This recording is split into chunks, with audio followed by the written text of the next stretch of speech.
Good morning and welcome to the Carroll Lutheran Village segment. Today I'm speaking with Betty Hanyok, who is a resident here at Carroll Lutheran Village and has lots and lots of new hobbies and things to do here. And we're going to talk about how she learned all these new things and how she now has the time to do it. So good morning. Good morning. Talk a little bit about how long have you been here at Carroll Lutheran Village? It'll be 8 years in September. Tell a little bit about how you decided to come here, how you made the decision.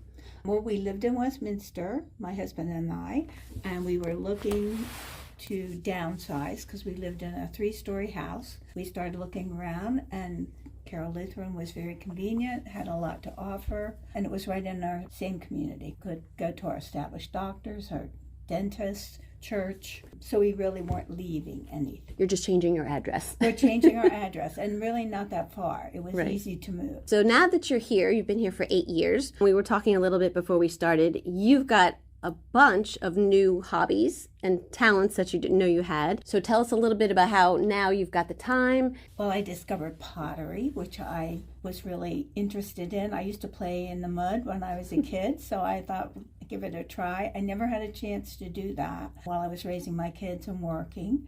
So I've really enjoyed that. I'm not the best potter in the world, but I really have a good time. And I made a lot of nice presents, and the group is just really fantastic. Everybody is very helpful and supportive, no matter what you're making. The other thing I've discovered just this year is basket making, basket weaving. I used to collect Longaberger baskets, so Sharon, the instructor, has been coming, and it's a lot of fun. I enjoy that too. The audience can't see, but she did bring an absolutely gorgeous basket. And, I'd say that's better than Longaberger if you ask me. It's gorgeous. I mean, you are a collector of them, and now you know how to create your own. Yes, it's a lot more work than you think. We did make the first class we took. We made the joke when you're in college. Oh, they're taking basket weaving. We all said, oh, okay, basket weaving's a lot harder than we thought. We shouldn't have been making fun of those people. So tell us a little bit about some of the other things that you do here on the campus. Volunteer with the Green Team. We've worked on trying to bring awareness of environmental issues, more recycling, more native plants, especially with shortage of water nowadays, cutting down a little bit on some of the fertilizers and things like that. So they've had some good results. Kind of along with that, there's a gardening club, and this year they did exchange of garden supplies you may have excess of and plants, and that was really successful in the spring, so I think they're going to do that again. And for treasure sale, we had plants at the treasure sale for the first time, so that was fun.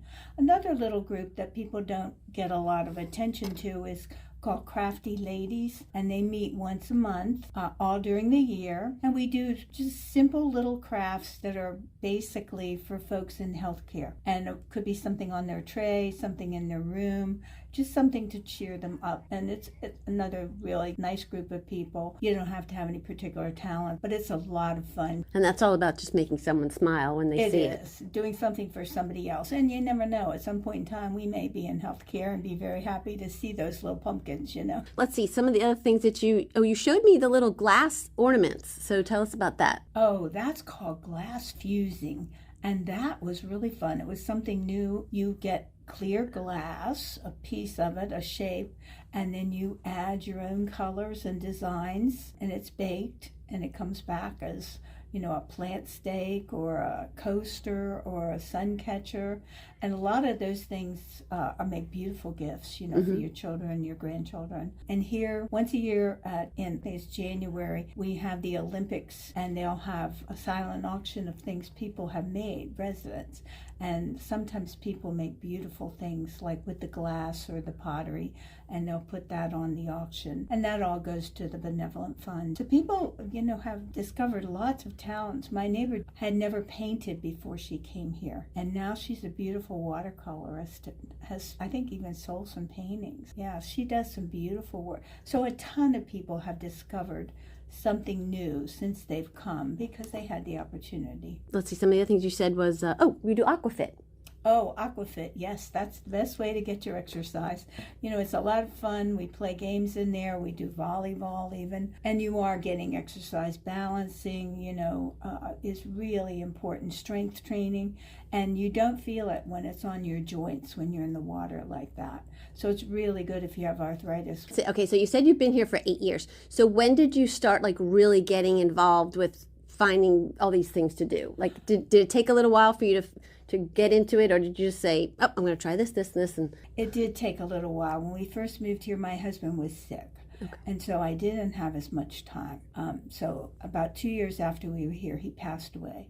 Then I started getting more involved. Also, or during the pandemic, my son-in-law died during the pandemic, so I've had a lot of grandma duties. So as the grandchildren have gotten older, I've had more time. Mm-hmm. It's kind of like having second children to raise. Something that we mentioned before we started talking was that all these things that you're doing, that you're discovering you have talents for and things you enjoy. We were laughing because you said you like to play in the mud. It's all things that you kind of like to do when you were a kid. You had fun. It was just fun to create things and have fun. And I think that's kind of brings back the simplicity of living. I think that's true.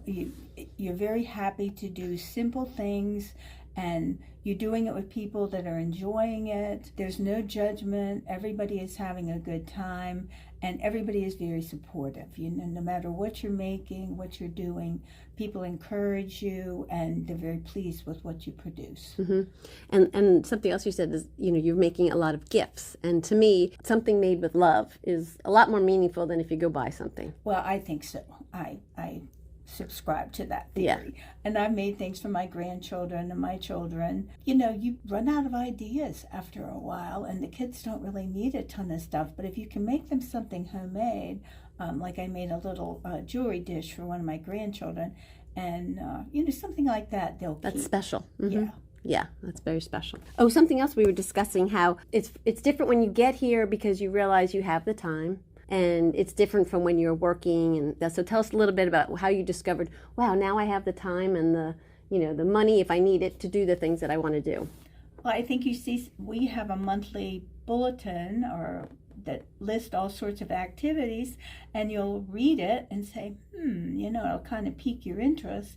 You think, well, I'm really not doing anything on Monday. Maybe I'll try it. Like Sherry does cognitive cardio on Mondays. Well, give it a try. What the heck? And if you go and you really don't like it, or you really can't do it, or you don't want to do it, you don't have to. But if you discover you like it, that's great. You're captured, so to speak. You can continue with the activity, and that's part of the beauty. You can try a lot of things. If you like it, great. If you don't, that's fine. Find something else. You move on. Yeah. You mentioned earlier about your neighbor, learning to do watercolors. We've interviewed a lot of people that in the last 6 months I've met a lot of residents that have discovered this amazing talent for art.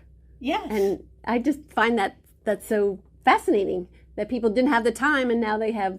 Wow, they're really talented. Well, and I don't think it was really pushed. When we were younger, you had to be in the family of means, so to speak, to be able to have painting lessons or singing lessons or bells. I never knew anything about these bells, that we have bell ringers, and a lot of things like that were probably beyond reach for most of us when we were young. And now the opportunity presents itself. It's like your kids all over again. Yeah. And you find out maybe you do have some talent. Yeah. Well, all these years you thought you didn't. Well, yeah, and you know what I find every time we talk with people, I was like, they're discovering these amazing talents. I was like, you have to wonder, we all must have these talents that we don't know because we've never had the opportunity to really explore them. That's exactly right. And now you have the time and the money if you need a little bit, but most things are included, so you're really not paying any extra money. It's amazing how many things are actually included. Or if you are paying a little fee, it's minimal. It's nothing like you're going to pay if you go out to community college or somewhere like that. Are there any things that you haven't tried yet that you're looking forward to? I would like to try a little bit of cooking, a little more cooking. I still like cooking. I don't know if any of our chefs would ever be willing to do some sort of small class. I know a lot of people enjoy the fact that they don't have to cook. You know, they can go and have their meals in, beautiful dining room and have people wait on them. But I still like to cook a lot. And I've cooked for family, so I think that would be fun. So if someone was interested in Carroll Lutheran Village and wondering about what it would be like, what would you tell them? I would say come and visit, spend the day. I'm sure there are residents that'd be happy to host you. Sit in on some of the classes for, see what goes on. I think that's really, it's like when you're looking at a college or you were looking for a school for your children. Go and shadow somebody for the day or, and go different times. Don't just go at breakfast or lunch. Go at different times. And even on the weekends and the evenings, there's a lot goes on here that people may not be aware of. It's funny you mentioned college because I think everyone that we've talked to says, yeah, it's like going to college. You know when you get here, the atmosphere is perfect. That's what you want. And then you fit right in, but you don't have to worry about the classes. It's just fun. Well, and you get to try a lot more stuff. In college, you pretty much have to do it, curriculum, and you have to follow it. Right. But here, you can pick and choose. That sounds like a lot of fun. It actually is. Well, I think it's important, though, that you bring up a good point. Like we mentioned, it's going back to the simple things that make you happy. And you get rid of the stress and life's daily pressures, and you guys now have a chance to go back to the simple pleasures of enjoying time and doing what you want. And the simple things are really the best. Sitting outside and looking at the view from the back by the croquet court, or I live on St. Mark Way, and sitting out back, you just really, a neighbor sitting on the front porch the other day, there was 3 of us out there, and somebody else walks up the street and sits down. It's not like you have somewhere you've got to go. You can sit and just enjoy people. And that's what's important. And that's what life is really all about. So that's one thing about Carroll Lutheran Village I think that I've learned from all these people, that you just really learn to enjoy life and live it to the fullest and do things that you've never done and just enjoy every moment. And that's what it's all about. Be thankful that you're here and you can enjoy it. That's very true. Exactly. Well, thank you. If you'd like to find out more about Carroll Lutheran Village, you can visit their website at clvillage.org, or you can call 443-241-2949 and find out some more information and plan a visit so you can see what it's really like here.